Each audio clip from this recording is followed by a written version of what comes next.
Could Gojo be alive and survive? Last time I explained why it makes a lot of sense that Gojo could and should have died. However, I also mentioned the idea that maybe Gojo could return. It all depends on the reason why there would be a need to bring Gojo back to life, or have him survive, reincarnate, or any other way that exists to bring him back on the screen. Let's talk about it. What I mean is, unless his presumed death was once again one of the typical fake deaths we have seen a few times in this fight already, there must be a very good reason why Gojo survives or returns. Certainly it's not to fight Sukuna. That fight must be considered concluded. It ended the moment Kashimo entered the battlefield, a new battle. Even if Gojo survives, he will most likely not interfere in a 1-on-1 because nobody did when he fought Sukuna. It's a matter of respect. Unless he requests to continue his fight. In my opinion, this would be catastrophic for the upcoming chapters. Everyone would assume that Gojo was brought back specifically to defeat Sukuna. Why else? No one would accept another defeat or death shortly after the last chapter. It seems impossible, and yet Sukuna only needs one slash against Gojo. He has completely adapted to infinity. Every single slash cuts the space itself and could therefore be severe. Sukuna doesn't even have to use much effort anymore. Or if we assume that Gojo actually did survive and then somehow even managed to kill Sukuna, we should then view Sukuna's death in the exact same way and anticipate another bait and switch twist.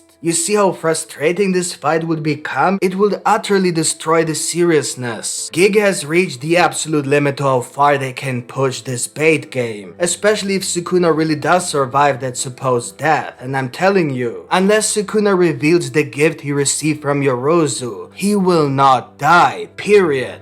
And I believe he will only use the gift if he is completely unable to continue without extra power, when he sees no point in continuing. I know many label him as a fraud because he employs a power that isn't his, yet they often overlook the fact that he possesses another power that could possibly have concluded the fight long ago, and yet he refused to use it against Gojo. This demonstrates that Sukuna does possess some honor in battle, and it also precisely illustrates the situations in which he is willing to employ that power. If Gojo were to return now, it simply would make no sense for Sukuna to suddenly use the gift. Therefore, Gojo will need to bring something new to the table and force Sukuna into a state in which he sees no other option. With that, Gojo must return stronger than before, but what else does Gojo have up his sleeves? He has nothing to offer anymore. At least before he died, I assumed he was charging a new technique. Unless it's still charging somewhere above the skies and it's his goodbye kiss to Sukuna. But other than that, if he returns, he will instantly die. He has no way to avoid the space slashes, and he cannot adapt as he doesn't have Mahoraga or something similar. At this point, we must not only draw logical conclusions based on the plot, but we must also think like the creator of Jujutsu Kaisen. We have to consider when they can actually introduce the new powers, and what conditions must be met based on previous events similar to Sukuna's future power-up.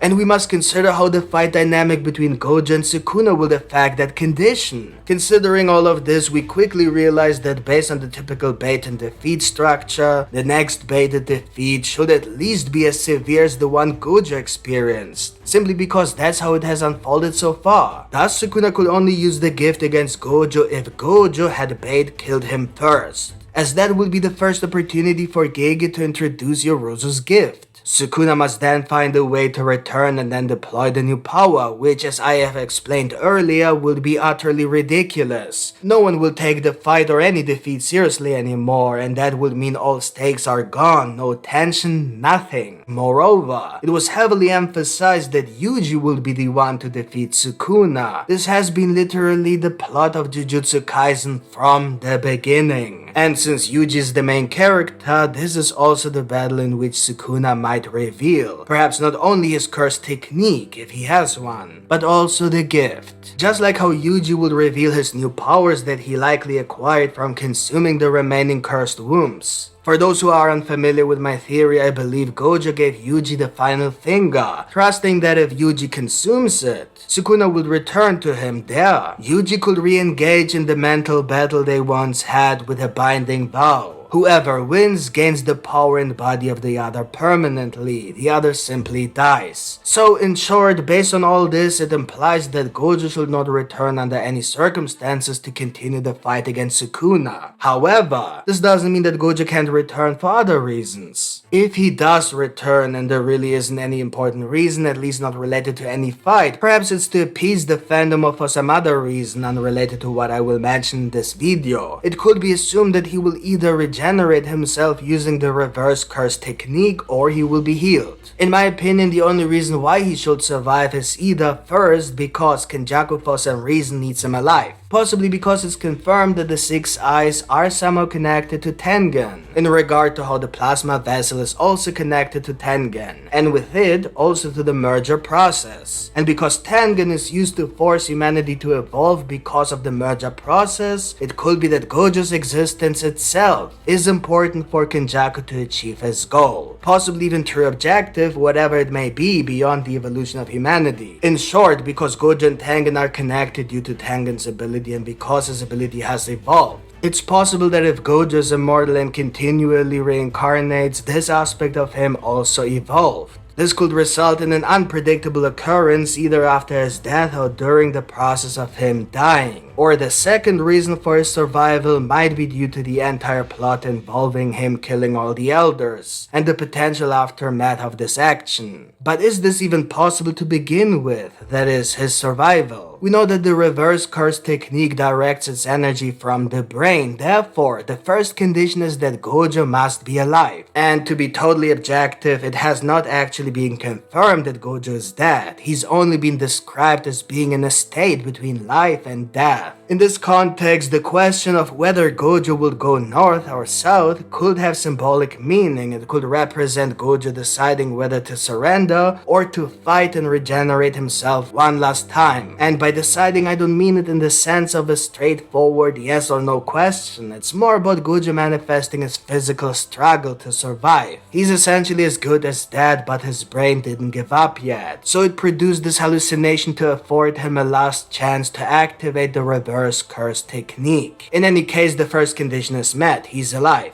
The second condition is that he can only regenerate himself if his brain is still connected to his stomach. This is because although cursed energy is generated in the stomach, the reverse curse technique is directed in the brain. It's as if the brain gives the signal to produce reverse cursed energy located in the stomach. If that connection is lost, it's all over. What's particularly intriguing about Gojo's supposed death is the fact that Gege could have simply removed Gojo's head and the debate would be settled. However, they chose to cut his body in a way that leaves open whether the stomach is still part of the body or not.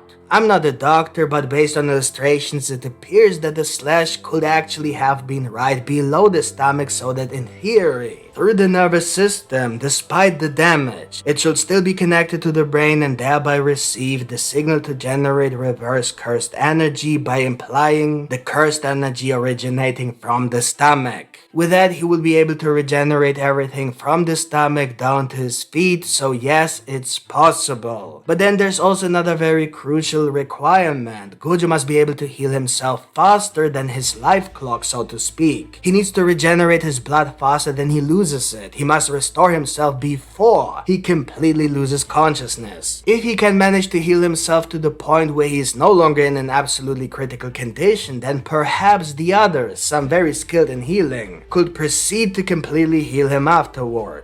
This of course is also possible if they begin healing immediately, regardless of whether or not Gojo is doing it as well. In any case, the same conditions apply. They must heal him more quickly than he is dying, which given his injury is truly challenging. However, it is plausible as long as he continues hallucinating or doing whatever else besides dying, because this clearly keeps him alive, and maybe the fact that he randomly mentioned Shoko could actually imply that subconsciously he is indeed creating a space with false problems and conversations in which his higher self tries to stay awake to avoid death. And even if the reason he mentioned her is completely unrelated to his death, it could still be his subconscious mind manifesting her in this hallucination because Gojo is hoping that she will save him. The second possibility is that even if Gojo dies, his essence or soul reincarnates. There are many hints suggesting that Gojo has actually been alive for a very long time and simply can't die because he is somehow bound to the world through Tengen and the plasma vessel. This gives the whole north-south question a completely new meaning. It could hint at the fact that the Six Eyes possess the ability to enable its user to reincarnate, and by reincarnation I mean a true rebirth, not a revival. The reason for this is that Tengen has confirmed his connection to both the plasma vessel and the Six Eyes user. This can't be a coincidence. Similarly, it can't be a coincidence that every few hundred years a new Six Eyes user is born and that two can never exist at the same time. Despite Kenjaku's efforts to eliminate the Six Eyes, a new user was always born alongside the vessel precisely at the time when the merge was due to occur. It is no coincidence that the merging was supposed to have taken place 11 years ago, and Gojo was alive at the same time as the vessel. Now, does that imply we have to wait hundreds of years until Gojo returns as a new person? Because that's essentially the point of the matter. Well, at least it's used to be like that. Everything changed 11 years ago. I believe now it heavily relies on Tengen and their changes. If Tengen truly has a direct connection to both the vessel and Gojo, then Tengen's evolution over the past 11 years, especially after the beginning of the Culling game, and the alteration and the immortality technique may have brought about essential changes to their existence, and with it, the existence of both Gojo and the vessel. If Tengen is no longer connected to the Star Plasma vessel and possibly by extension to Gojo, then perhaps the requirement for the rebirth has also changed. This possible transformation is purely speculative and really up to the creator's decision. It could be that Tengen's state is so critical that it allows him to merge with Gojo instead of the vessel, invoking some sort of effect that will revert his cursed technique evolution. Or perhaps due to the connection between Tengen and Gojo, it might be possible for Tengen to sacrifice his existence to revive Gojo, potentially making Gojo the new Tengen. Or maybe Tengen might simply inhabit Gojo's body and become the next Gojo in appearance only, of course. Something along those lines. So, what do you think? Will Gojo survive? And how? Let me know in the comments. And if you enjoyed this video, then please leave a like. It really helps me a lot to create more and better videos. So subscribe for more Jujutsu Kaisen videos with the notification bell activated. Thank you for watching and see you next time. Bye.